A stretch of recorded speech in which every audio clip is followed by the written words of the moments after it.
Like Ashley asked me, what advice would you give someone that feels lonely? I would say, feel the loneliness.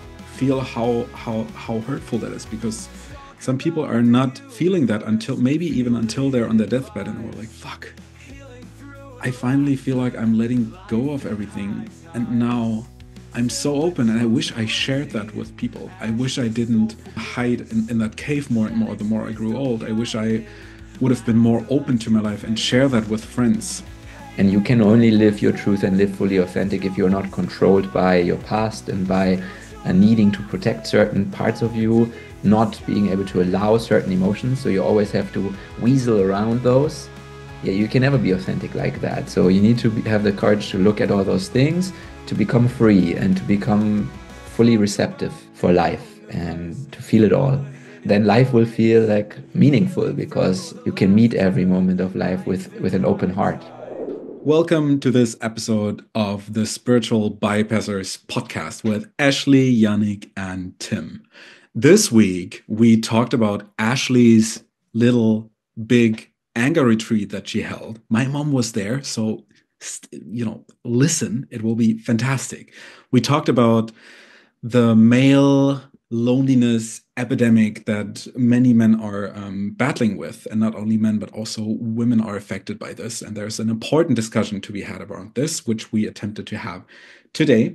Then we talked about the 5 regrets of the dying, which we started last time already, and we finalized this. It was a rich, beautiful conversation that was a bit longer than usual, but it's the end of the year and we thought we'd give you a little treat. We hope you enjoy that and yeah, have fun.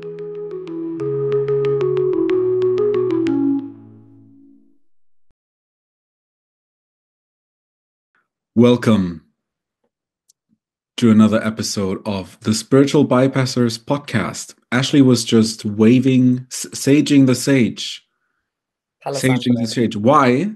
I'm clearing the energy before this phone call because Jannick has abandoned us and tension is high. He not only betrayed us, he betrayed you guys as well. Yeah. He betrayed his people, the Germans, the efficient Germans. He betrayed by being super, super late and not looking at his schedule. He didn't look at his schedule. Can you imagine that? So we need a lot of sage today to clear out all that, this disgusting, bad, being late energy. 30 minutes? Ooh. My God. But stuck with him. Nonetheless, we want to of course, invite you into the world of spiritual bypassing, but the good kind.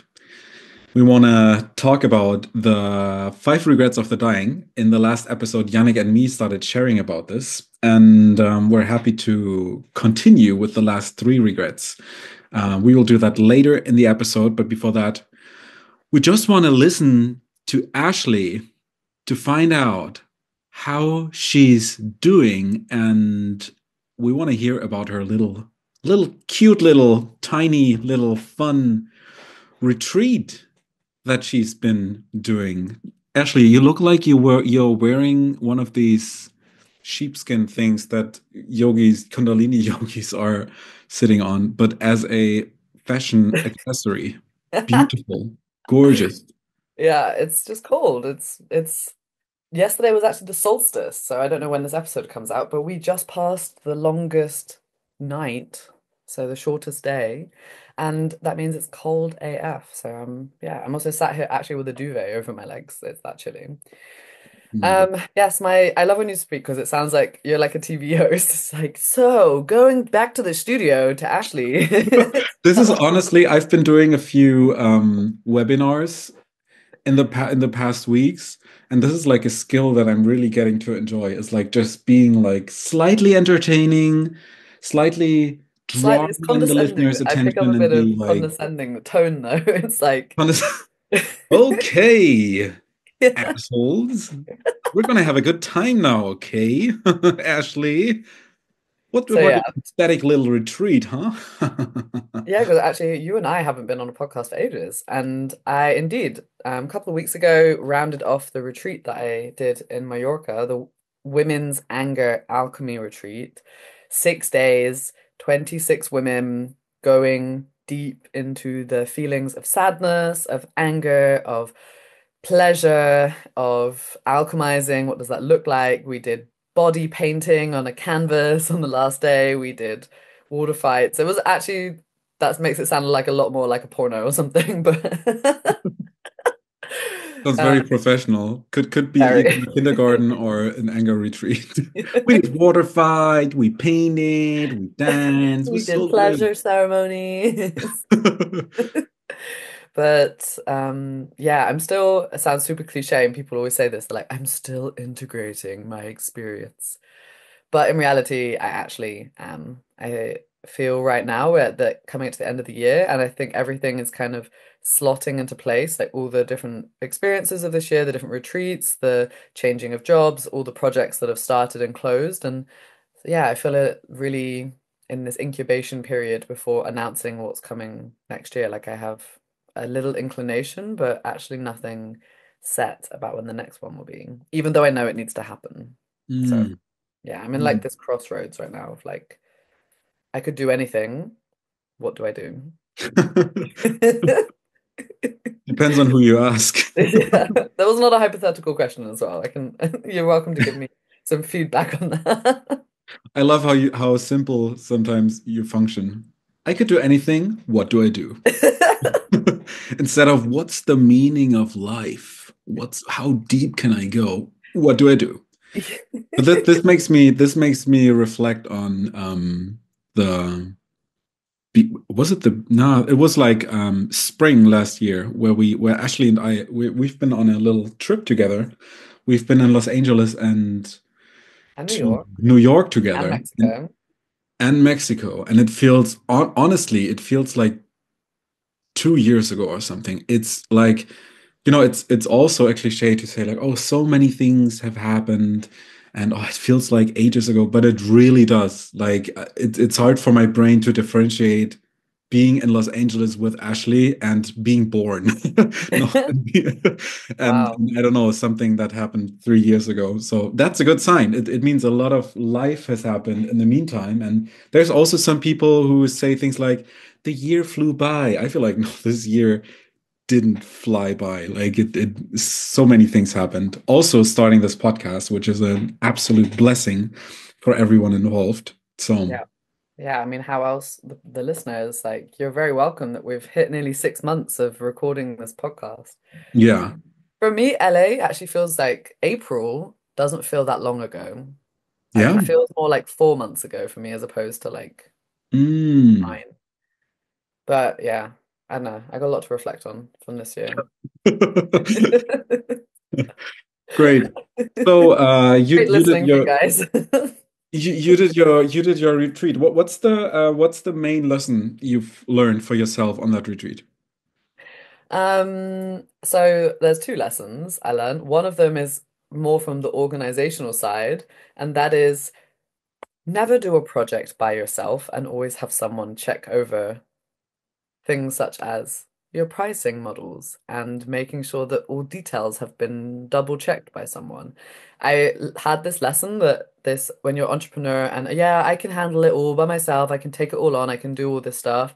And sometimes details get missed that are quite important. So from the organizational side, that was a huge, huge lesson that I learned with both my retreats this year that cost also a lot of money to learn that lesson. So from that side, I was like, okay, I need to have a pause on like how I organize this. From the space holding side of things, mm, what's the biggest?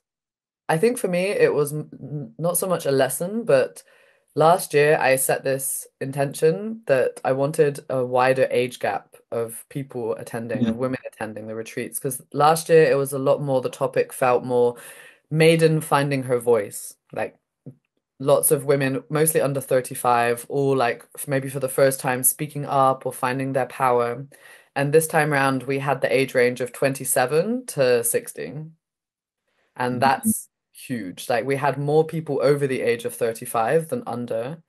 And that really brought in such a wise, I mean, even Tim's mom was there. So yeah, it was really nice to have her, but not like just all of these women who've had just more life experience. And of course, myself and the team are bringing in structure, but there's so many moments like every morning we start the retreat with a big circle to talk about the topic of the day. And that's actually more like sitting in council, where everyone can bring in their own experiences and can bring in their lessons. And these women, some have lived, some of them nearly double my lifetime. Mm, There's so much more that the sheer fact of having been on this planet longer, things have landed more in their system and lessons have been learned and they have more resilience. And so actually for me, I love removing the guru mentality of trainings and retreats that like one person has the answer to everything and like spreading out the knowledge aspect so much more. And so I kind of got to the end of that retreat and I was like, wow, like intention also works. Like I just had to say like I want it to be like this next year and boom, like all those women came through. And yeah, reading all the testimonials, I just know like something very, very powerful happened to bring that many women together and work on anger. And yeah, so from that side it is still landing in my system. it's so as you said, my mom was there, and she's also an energy worker, and she had her own retreats, her own workshops, and things like this. So she has indeed a lot of experience, and she said it was hands down the best retreat she's ever done from an impact perspective. Like I could literally, it's Christmas time. I'm spending time with my family, and it's it's really beautiful to see how lively she, and also how feminine she has become after that retreat. Like she was, I would say she was inner feminine before that as well, and playful and things like this, and just this vibrancy that trauma work also aims to revive has really returned to her, and you can see it in her eyes, you can see that in the way she moves and the way she speaks. And also it's really cute. She's, I would say, like 30% of the things she talks about is the retreat experience. It's really sweet. She's also a big fan of this Yep, shout podcast. out Tim's mom. Hello. Yeah. So that's beautiful. And also, shows me how important this work is from like an ancestral and family standpoint.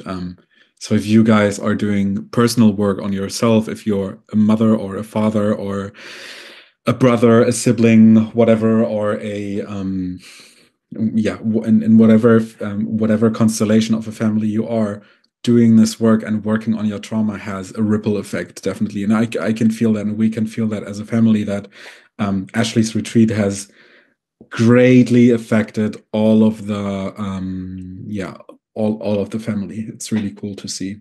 So I'm very grateful for that, and I can really feel it. Almost feels like this matriarchal council of women when I feel into that, like women coming together and sharing their wisdom and making decisions. It has something really um sacred, and yeah, what do you say? It feels like, yeah, like not primal, but something's, yeah. I don't know. It feels like this sacred council energy, ancient. That's the word that I was looking for, like an ancient council, and that's a cool image to have in my head. And I also can't, there's men's circles and stuff, but I feel like it has a different power when women come together and share their wisdom in that way. I feel like there's a different energy, a different perspective behind that I find really interesting and cool. Yeah, it was a very almost very mature energy, not just because of age, but actually just like everyone knew that they're like, I know I need to be here. Some stuff's gonna come up that's gonna be uncomfortable. I'm here to go through it. I'm here to be responsible for myself and to really like carry myself. And yeah, it was so inspiring to watch that. There was something that popped up because you talk about men's let's say like things like sacred sons or these gatherings of men where there's men like coming together and doing like also really helpful things for masculine energy, people like boxing, wrestling, like moving through some of that primal energy that a lot of nice guys and people-pleasing men push down in modern society. That I noticed that there's like a lot of critique still coming from people who don't get it when they see like clips of men crying. And I know this 'cause I posted a reel like a week ago, which ha has someone from the retreat, a man Oh yeah. from Bali, like expressing anger and crying. And he even like put a comment on it that like, hey, I'm crying here from like joy because of feeling this power and feeling like this sense of my strength and boundaries. And since this release, it's been so much easier for me to put this in my life. And yet still there were comments like, yeah, this is just a pussy, or like this is just like any like comments that were like, I can't take a man seriously if he cries. This is such an ick. I even had to like prepare the friend of mine who's in the reel of like just heads up, this could sometimes reach the weird part of the internet or Instagram. So I'm just curious what your opinion is of like clips of seeing men crying and why maybe this is still like triggering the collective so much. I mean, the first thing that came to mind is that when you're in the trauma, somatic healing, emotional expression, vulnerability bubble, you quickly tend to forget that 99% of the planet is just not there, and that it's still very, very much foreign to a lot of people, which is sad to see. I can understand because the clips that are being posted of a man, he's not just crying, he's like Weeping. sobbing and Yeah. like cathartically releasing energy that was bound for decades. So there's like a lot of intensity behind that can be shocking to people. So I kind of I understand why that can be triggering.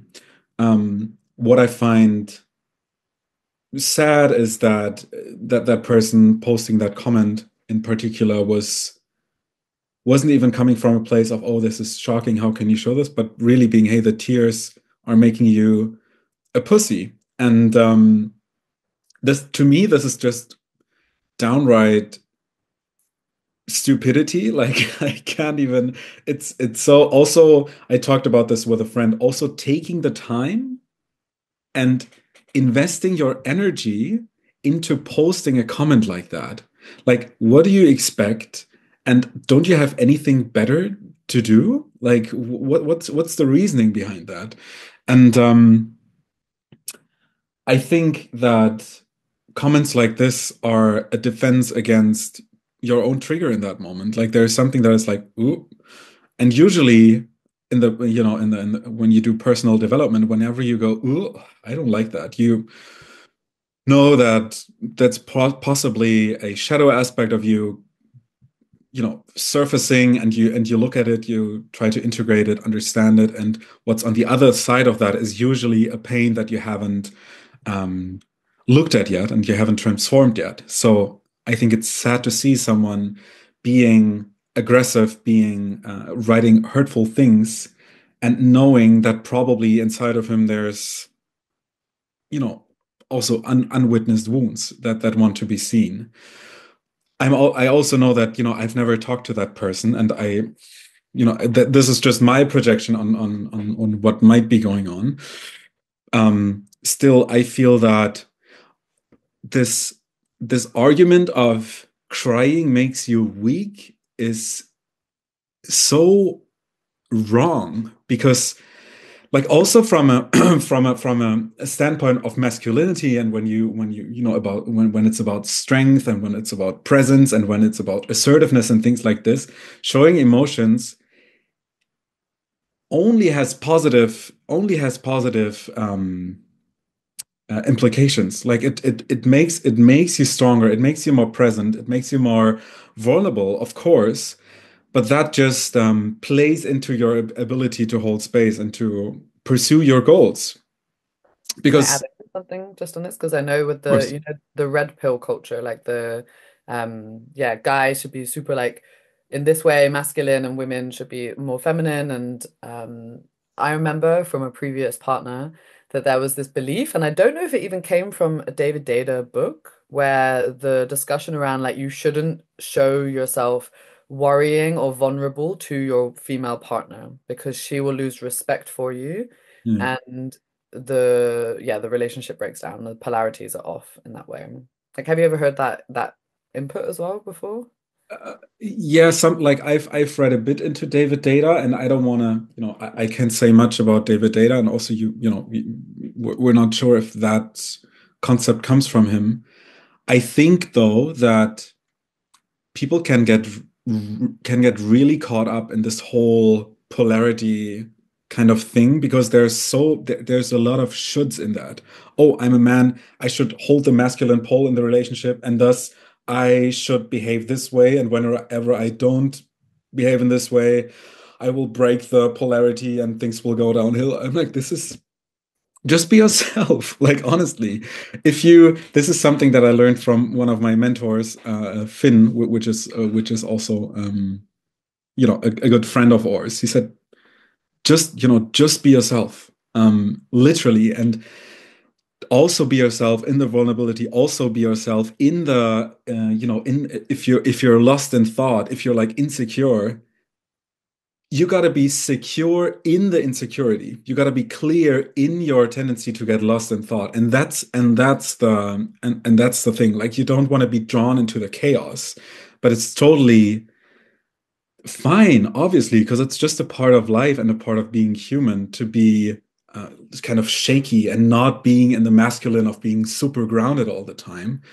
It's just helpful to me. My journey was more to find stability in instability, sort of, and finding a safe relationship with the parts in me that feel unsafe. So there, it's like stripping one layer back. And this whole red pill, and also, what you just shared, and a lot of the advice for men, and maybe advice in general for that matter, is shallow because it just projects, invites in behaviors that aren't, that are will always be superficial because they're just The shame learned based. behaviors that they aren't necessarily coming from a deep place.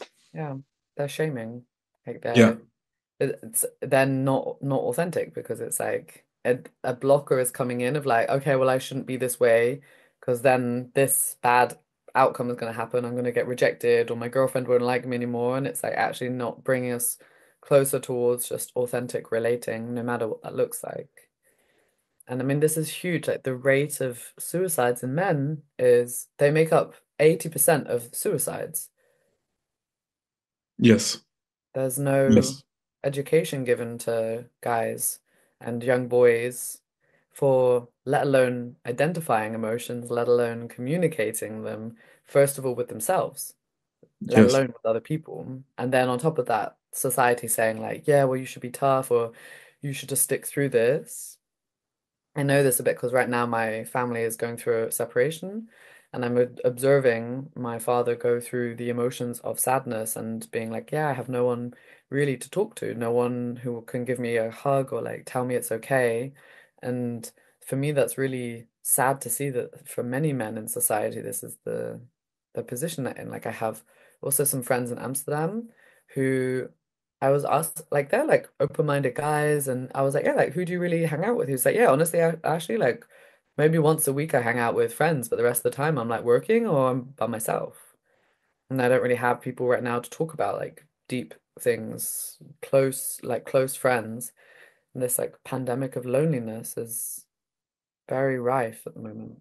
And I mean, I Yes. work a lot with women, and I know a lot of guys, and they're like, yeah, but it's men have problems too. And it's like, yeah, of course, like feminism also isn't there to shit on men. It's actually like we all have problems and challenges that come from the gender that we're born with and that we grow up as.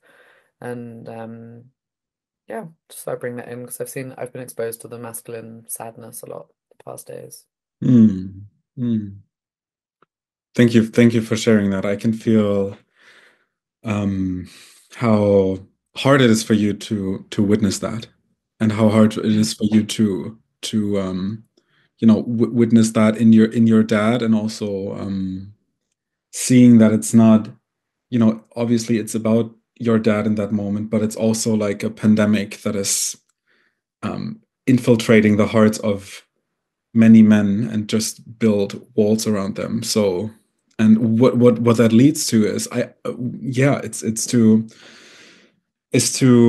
men growing old And in your 20s and in your 30s, you can tell yourself, yeah, I don't need people. I'm gonna do my own thing. But I think if it gets to your 40s and to your 50s, it's, loneliness just strikes you. And for some people, there is no, yeah, there's no turning back, especially if you don't have a family. Yeah. And If how would you, because I even, funnily enough, a few days ago, I even gave someone your number because I was like, hey, you're in Berlin and you're lonely. You should contact my friend Tim because he does gatherings and gets people together sometimes. And there's other people with like-minded energy. But if you had someone that you knew that was like in that state or like not really has many close friendships, like even if it was one of your friends that maybe you're not so close with anymore, but like I just wonder what people can do if maybe they're listening to this and they're like, yeah, like that's I'm a guy, I don't really have many or any close friends. I don't have anyone to really talk to about my problems except maybe a therapist if they're going to therapy. Well done for the bare minimum. So like I don't know from your side because you're a man, you have probably more oh, insights. But like for women, from women, the drive to connect and to be sociable is way more intrinsic in our being. Like it's way more like we like to talk more and to even connect and like I know people say like women gossip, but the root of gossiping or just talking about things is also linked in the desire for connection and for bonding and for mm, um yeah, so it comes way easier. I'm not saying for everybody, but I'm curious to yes. hear your side. I would say the first thing, as obviously I can't give advice, but if you're struggling with loneliness and you wish to have more friends, is to notice that and really notice that it's having an effect on your life. Like the first stage to anything is life in life and to development is to notice the pain that you're feeling and not telling yourself that it's okay, and not be mindful of all the strategies that you use in order to not experience that pain fully. Can also be just a projection of hope. Yeah, I will find someone or find friends someday. It will be okay. It will be okay. Like calm down, or like, yeah, it's okay. You're not lonely. Things like that. Just get in touch with that feeling and feel how much it hurts to have no one to talk to. I have met people who I can see in the way they conduct their life. I can see in the way they speak, in the way I feel them, that they are lonely, but they would never admit that. And they're also, there's hints to their loneliness. They never, as you say, they're never seeing someone. They are, they have this lingering sense of sadness and of dissatisfaction. I'm like, where is this leading? And the first step out of that is to be like, oh yeah, maybe I really do feel lonely. Maybe I would be better off if I had more friends. Maybe I would be better off if I had not just, maybe not 20 friends or something, but just maybe one or two people that I can talk to that I really trust.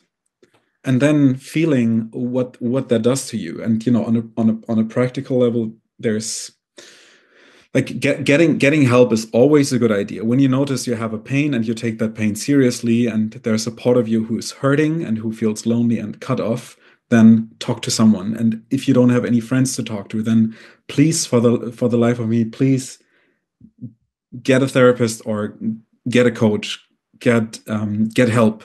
And don't get help because you think you're broken. Get help because in noticing that there's a part of you that knows that you deserve to live a happy life in connection. And the pain that you experience and the loneliness is the gap between who you are and who you know you could be, and who you know you could be if the desire for having friends would manifest. And that gap between that is, for some people can do that themselves. I did it. No, I also did it with the help of therapy. I think to bridge these two states to getting where I want to be and getting from where I am now in this painful situation, you need help.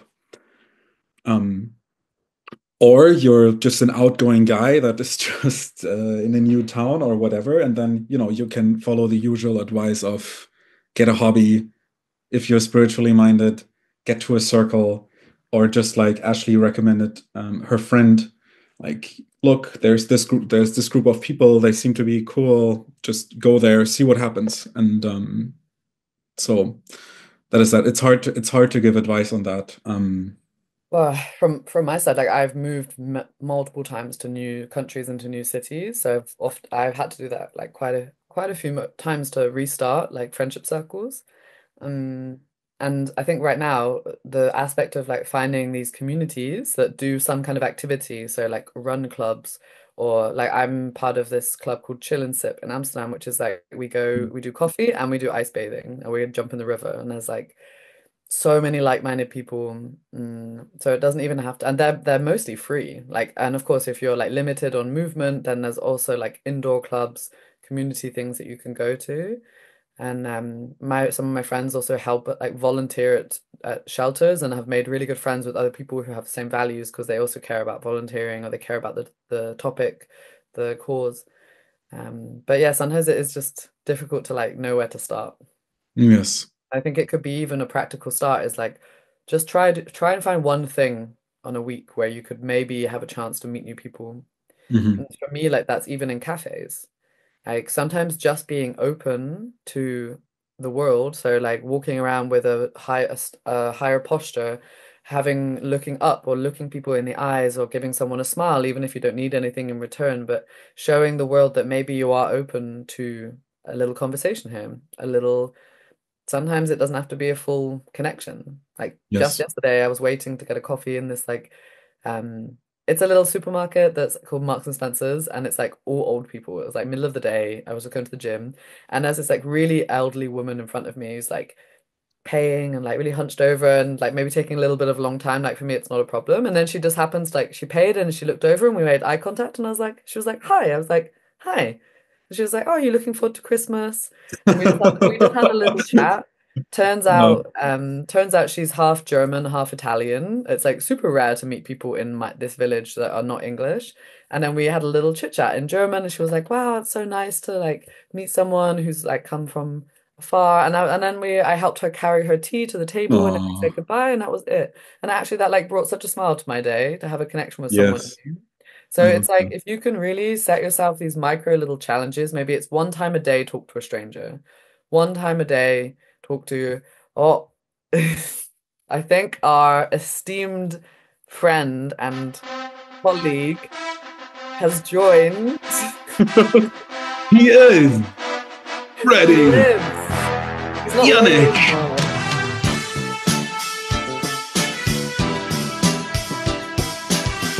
2024, 2025. German, a 1 hour late. Bye.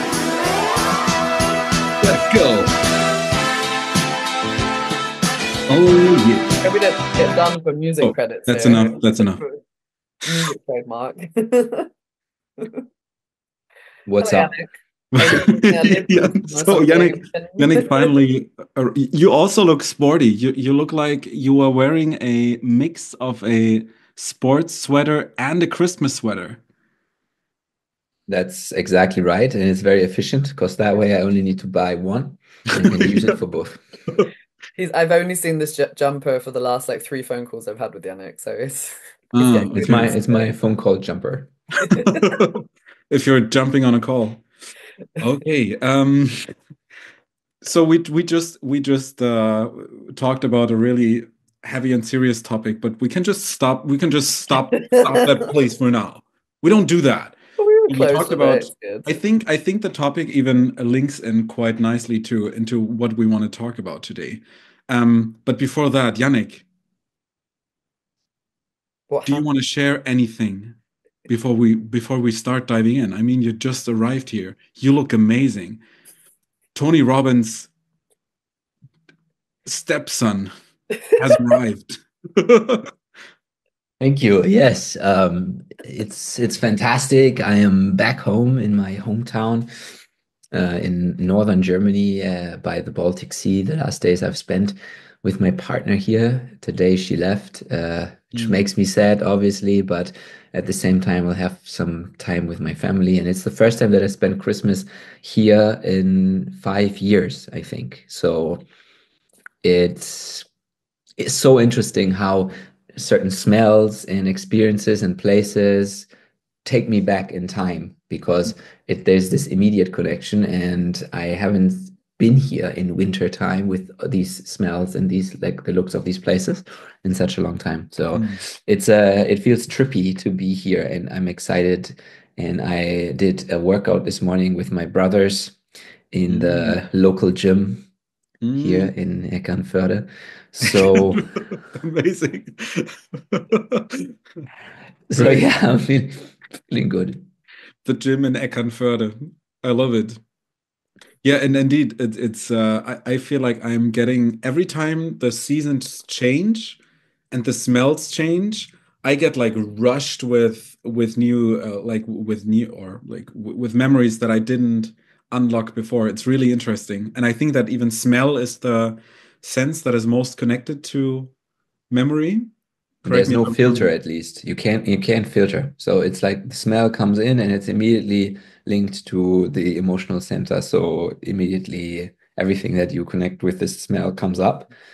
And that's why it's also a great way to anchor, use it as an anchor. If you experience something and you want to Just connect, fart. like be able to connect to that later on, smell something unique. And then every time you smell that, you feel like you're in that moment again. Very That's clever. so if you have any unique smells at hand. Well, it's why if you walk past someone who has the same perfume as your ex, Yes. you're like, "Huh, uh, Yeah. no." Ashley is like that. I mean, not everyone has to feel like that when they think of their ex, but yeah. Which one? Some of them I have pleasant experiences with. Good. So not everyone feels like there's a sword in your heart the moment you smell their perfume. Well, if that's the case, unlucky them. Hmm. I think Tim would also Hmm. resonate with that sword in the heart. So, I'm resonating with the sword in the heart, the sword of love, the yeah. sword of love, which I have tattooed on my skin. Jesus. I No, do. you can call me Ashley. It's okay.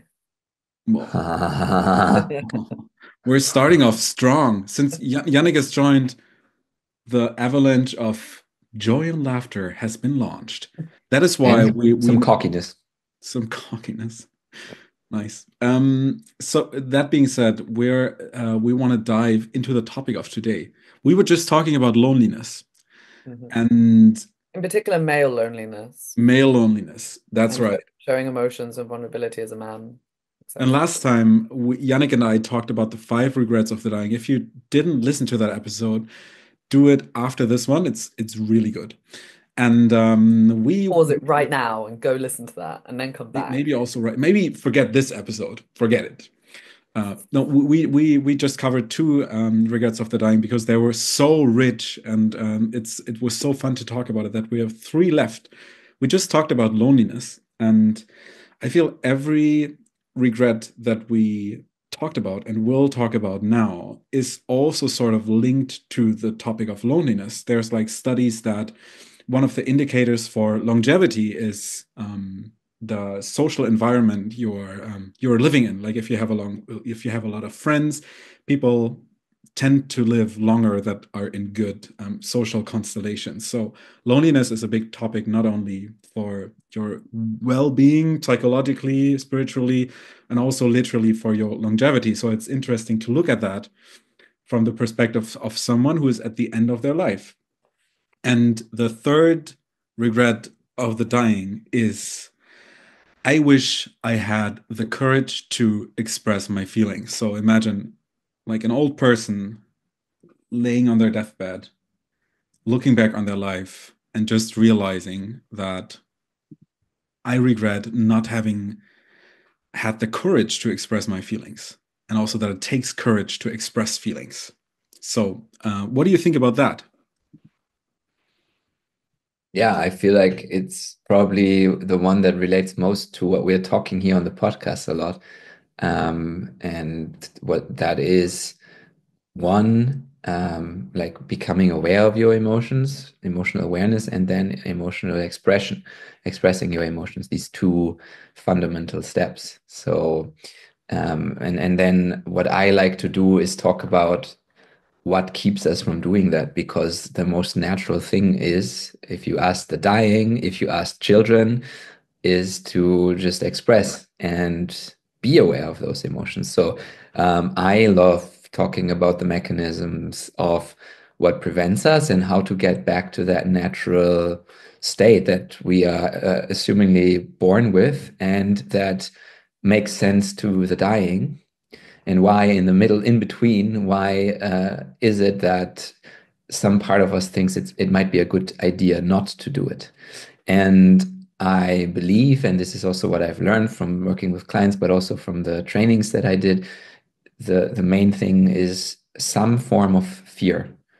And I count in shame and guilt as forms of fears. And I believe that, yeah, these forces are kind of like responsible for us not expressing and being aware. So yeah, and so the question that I ask myself, and also wanting to be helpful to our listeners, is what can we do in order to, yeah, be brave? And one of the things is probably listening to this podcast, listening to the dying, and becoming aware that shit, when I'm on my deathbed, I will be thinking, that would have been amazing if I could have expressed my feelings more to the people that matter to me. And we are recording this in the Christmas time and the time around New Year's. This is probably the time where you will be listening as well. And it's a great way to like be with your when you're with your family, to have courage. And we've talked about this in the last episode, Tim, that all of this relates to courage as well. Having the courage to speak about what needs to be spoken about, to break the patterns and to come out of your like pattern of repressing stuff and not talking about it, which is present in a lot of families, mine included, and to speak your truth, even though it's scary. Yeah, these are my thoughts on that. Hmm. Yeah, well, it's interesting because yesterday I saw like a reel about an obituary, like a thing that put in the newspaper when someone passes, from this woman's children that was, it was like pretty savage because they were like, yeah, the notification of this person's death, she abandoned her children at this age and she will not be missed. And I was like, what? That's really like heavy. But it also like shows a lot that there's this thing when people pass that there's like two options. If you've had like long, lifelong or like really long standing like battles, feuds with things. I know this because like on both sides of my wider family, parents are like not talking to siblings for a very long time, or there's been arguments about inheritance, or there's just been bitterness and resentment that's built up that now leads to just no contact. And it's almost like sometimes on the deathbed, people then are like, oh, I wish we would have fixed this earlier. I like this regret of how things went. And only on the deathbed sometimes do people make amends for things because they're like, okay, well now I don't want to go without having this cleared. And I just, yeah, maybe people wish that they would find ways to do that earlier, which a lot of the emotional release work, shadow work, expressing a lot of these emotions, maybe not even to that person. Like we've talked about the words unsaid exercise a lot, aspecting, like removing the charge that that argument has so that you can enter into discussions not on a argumentative emotional level, because I think that's how a lot of these feuds kind of start. Like two people come into something, they disagree or there's a clash and it's emotional and then words are said and then words are really hard to take back because they leave an imprint and then distance grows. Mm. I'm actually noticing that pattern a lot in my family. Like a lot of people not talking to each other in my Yeah, wider family. same. Yeah. Yeah, I feel the way I would summarize it is a lot of people are living as if they're not dying. And to me, the Yes. one of the most important clicks that happened when I was around 11, 13-ish, like it also developmentally makes total sense, was when I became aware of me being conscious and then automatically also being like, wait a second, I will die someday. Like this won't exist someday. And, for some people, I think, with this insight, there's plenty of options. It's good to have that insight early on, because for me, it prompted me to be like, okay, I have this chance. It's a once in a lifetime chance, like all spiritual concepts aside. Let's assume it's a once in a lifetime chance. I only have it's my only bet. And what am I doing with that? And there with that came like a sense of urgency, like a sense of like a will to make the most out of it. And from that question, I asked myself, like, what's the best, what's the best life you could live? What's the best life you could live? And that to me, the answer was what you're doing on the outside all is like exchangeable for almost everyone, because everyone likes different things. There's different ways of producing meaning and living a meaningful life. But what is the common ground of all people is you want to live a life with in fullness, like a life that feels rich in color, a life that feels vital. You want to experience life to the fullest. And how to get there is to work with trauma. Like whatever on the outside is happening. Like you could be like a clerk, you can be working in a library. Like I don't care, but it will be more rich and life will be more worthy of living, and you will fall in love more with life the more you are in touch with your feelings, and the more you have the courage to work with your feelings, to work and to feel your feelings. And the way there is doing inner work and trauma work. That's why I find it so fascinating. And indeed, it takes courage. It takes courage, because when people feel in their body, almost everyone who feels in their body will feel some sort of discomfort.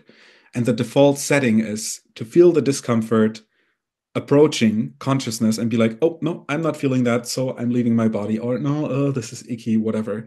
And with that, also the chance goes to resolve this feeling, or at least to build a healthy relationship with that feeling, and thus make life more colorful and more rich.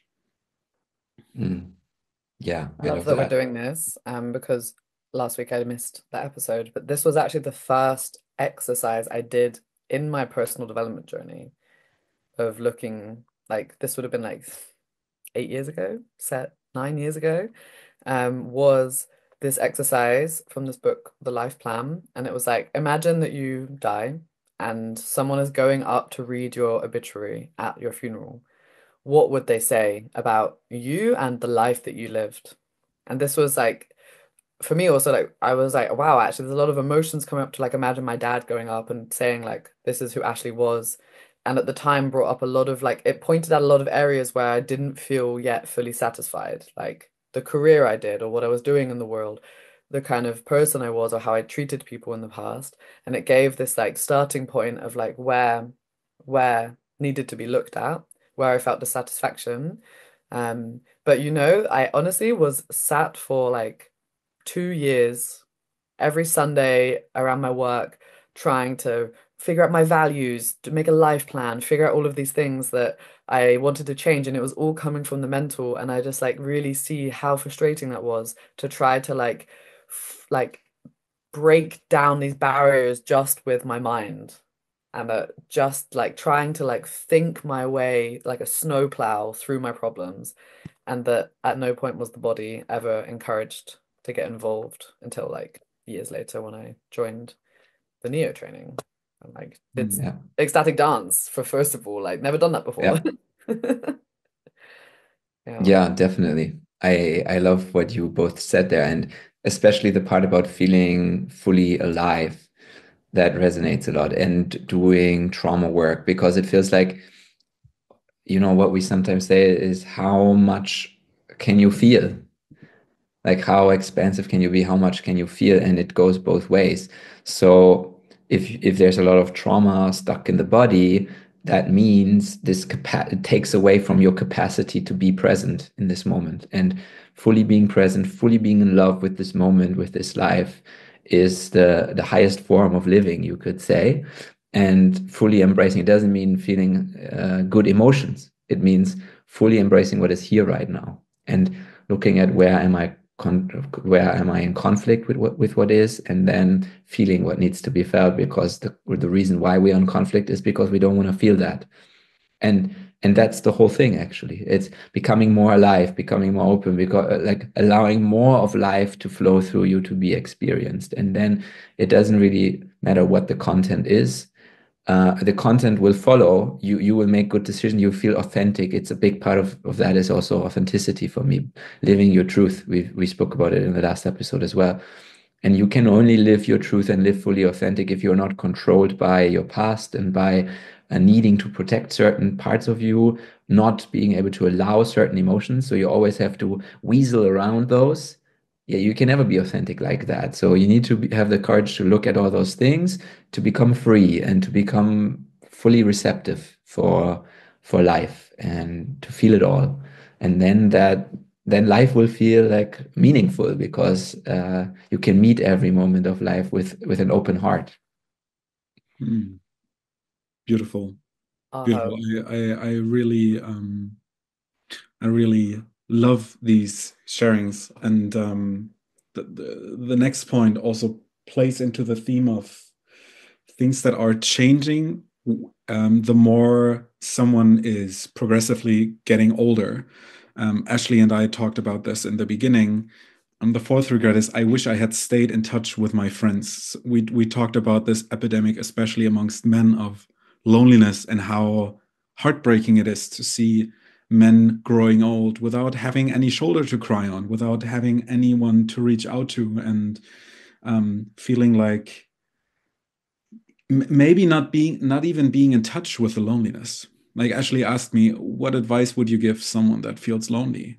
I would say, feel the loneliness, feel how hurtful that is, because some people are not feeling that until maybe even until they're on their deathbed, and they were like, fuck, I finally feel like I'm letting go of everything, and now I'm so open, and I wish I shared that with people. I wish I didn't um, um, I wish I didn't hide in that cave more and more the more I grew old. I wish I would have been more open to my life and share that with friends consistently throughout my life. So yeah, often people lose contact with friends, and they are regretting not making the effort to maintain this relationship, because also, just as romantic relationships, friendships also um, need relational work in order to stay on a level of depth. And again, there's many people who haven't really felt what it's like to really have a deep relationship, and how it feels like to be vulnerable, and maybe for the first time they're experiencing that on their deathbed, and then their life is over. And Yeah. that's to me, I've worked in a hospice for 6 weeks, and I'm now looking into a training as a hospice worker starting in January. And yeah, it's the most heartbreaking thing to be like, your life will be over, no turning back. And there's this feeling of grace and forgiveness that can come with that, and with meaning of meaning, and like a final revelation before the moment of dying. But many people are regretting the shit out of their lives. It's not funny.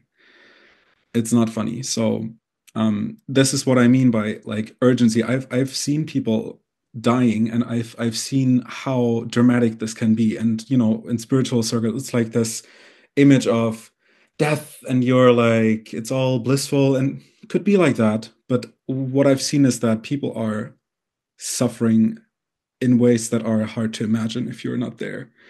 So this is a we're probably having like this. It's also hard for me to talk about it because it's so charged for me, because I've seen people, um, and also because it reminds me of the urgency of the conversation that we're having right now. These are not just life tips that you look for in a self-help book. Like, this is life, and you have one chance, and you better take it.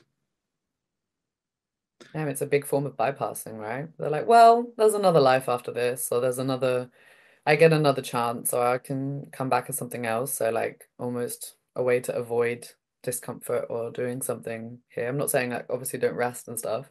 That you before I burnt out, that was my motto. I was like, I can sleep when I'm dead, but clearly then I had a burnout. So, Mm. listening also to the signs that your body is saying. Um, I want to bring in a slight tangent and we can talk about this more in depth in another episode. But I have been reading a lot of people's reviews who have taken a certain type of psychedelic, like salvia. Salvia. Yeah, right. Mm. Yeah. Mm. And I just was reading one like an hour ago of a guy who did a 25 a hit and it was 25 minutes in our time, but in his journey it was 15 years and he was a ceiling fan in someone's apartment A and he lived ceiling a fan. ceiling fan and he lived every minute and every hour of those 15 years and like got to observe the family of the people underneath and even when the family changed and then they had a boy and he watched the boy grow up over the course of 15 years and then came back from this trip. So just saying, you might not reincarnate as a human, so better to enjoy this human experience because you might be a ceiling fan in the next one. A ceiling Yeah. fan that takes it to not even a worm or like a snail. You just become a lamp. Yeah, and You just only on become in the toilet evening. paper. Jesus Christ. Fuck. No. So yeah. Yeah. I like what you just said, Tim. And to be honest, this was the one that resonated least with me, number four, Yeah. because I feel like a lot of people stay in relationships that are not valuable to them and they are not able to leave them. So I might also be a bit biased. I mean, I come from a background where I love to be alone and be like, yeah, I'm independent. I don't ever feel lonely. And what I didn't know was I didn't even know how loneliness felt. So I sometimes I didn't feel good. I felt, oh, something's off. Maybe I need to work out more or need to work more or whatever. Actually, I was just lonely. And Said like a true avoidant. yeah. Um, but then Could but play the then rocket. I realized, of course, yeah, I feel lonely and I need friendships, but not just any friendships. Because a lot of times friendships are not valuable. They are just a repeating pattern of like things and that you speak about, that you say, like you just do it because it gives you a little bit of the feeling of connection, but not the depth that you actually want. So yeah, Tim said a deeper relationship, but what I want to say is a valuable and meaningful relationship. To ask yourself, what when in relationship did I feel, yeah, this is meaningful for me. This helps me. I feel really connected. This has value. Like ask yourself, does this relationship create value in my life? Or am I just repeating some patterns and be like, oh, if I don't have this, I'll feel really lonely or scared or whatever. So I'm just gonna maintain this relationship. So there is an opposite side to this too, where you can also regret that you stayed in bad relationships for too Mm. long, or you didn't stand up for yourself, and you didn't create the relationship. Sometimes you need to create a relationship with a person that's suits to what you want from that relationship, or I didn't leave it or I didn't look for new ones. So there's a lot more to it than just, oh, I forgot to speak to my friend from high school, but actually this friend from high school is not really who belongs to you. But and it was not the solution to your loneliness. The solution was one thing, of course, looking inwards, because a lot of people they feel lonely and then they cope and compensate with relationships. And then if you do that, you will also be able to not go for any relationship because you're so needy and so drained. You can then actually go for the relationships that create value. So that's what I want to add to this point. Yeah. What's interesting is because this study is done on people who are like on their deathbeds. So there's obviously a bias there towards like grasping for connection. Whereas if it was Ah. maybe people who are like in the last like few years of their life, Mm. that there could be more reflection about the quality of life or like Yes. the depth that they had or the authenticity. And there's almost like a more like existentialness to these answers because That's a it's great really point. I would be curious to ask or what happened if someone asked like a person in their 80s maybe who's not on their deathbed, but really like looking from a more neutral standpoint. That's a good point. I didn't think about this. Obviously, yeah, you're longing for connection and to have your loved ones around you, of course. Maybe we can do this as 30-year-olds Yeah. next episode. No regrets. No regrets. Last regret is I wish I had let myself be happier. And I find this resonate, or this was resonating, and also, was playing into something that I thought about lately a lot, which is with emotional release and with shadow work and with trauma healing and things like this. I feel like there's, and we talked about, Jannick and I talked about this in the last episode. It's like we rarely talk about what makes life meaningful, and what we rarely talk about things like pleasure, happiness, joy, fulfillment, happiness, and what that really means. I feel like there's this tendency to look at the shadows and becoming caught up in all of these concepts and all of this, trying to understand the shadow, resolving things, and accepting the hard stuff, that almost this light side of life is getting is yeah is almost just a sidekick to the main gig, which is, the shadow and all the trauma that needs to be released. But is there a point when it's just enough, like all of this searching and all of this releasing and all of this journeying through the various outlets of healing is just okay? Of course, you're going to get help when you need it, but this sense of urgency, the sense of, oh, I need to heal and I'm suffering so much. And I feel like, especially in the past weeks where I felt really happy and content with my life, I was like, I I don't feel necessarily, I wouldn't call it happy. I would say it's more like a feeling of grounded contentness. Like I feel stressed from time to time. I'm not happy all the time, but I do feel the focus on happiness and just enjoying life should get a bit more into the focus of yeah, all the discussions that people are having in our circles.